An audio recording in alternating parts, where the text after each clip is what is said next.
We live in 2026, but are we really progressive enough in 2026? Like, हम्म, हम आज भी उन्हीं दकियानूसी रस्मों में बंधे हुए हैं जहाँ पे हम किसी के घर जाने से पहले सोचते हैं कि अरे we have to take something, और they also have to think कि अरे we also have to give something. किसी शादी में हम अपना सम्मान एक शगन के लिफाफे से जोड़ते हैं, विच इज़ रियली डिस्कस्टिंग कि हम आज के टाइम पे भी उन्हीं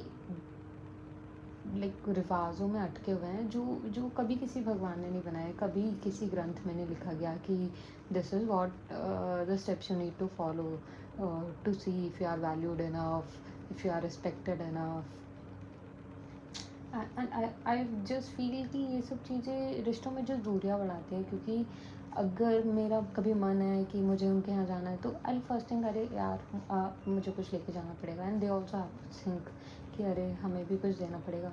तो उससे बेटर कोई भी ये सोचेगा कि क्यों किसी पे बर्डन डालना, लेट्स डू समथिंग एल्स।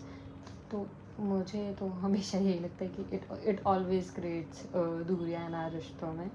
तो एंड लाइक कितना आसान होता है फ्रेंडशिप में कि हमारे घर पे कभी भी कोई दोस्त आ जाते हैं, हम भी कभी किसी के भी घर चले जाते हैं, and there is no formality, neither on birthdays neither on marriage, never.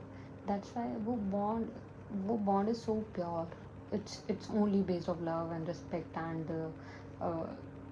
And just love.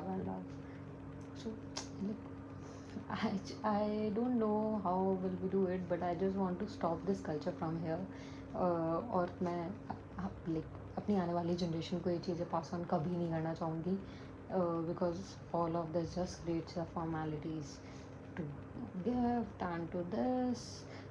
I just teach them to just love each other, just give the respect, be there, be available for them whenever they needed you. I hope you all agree with me on this.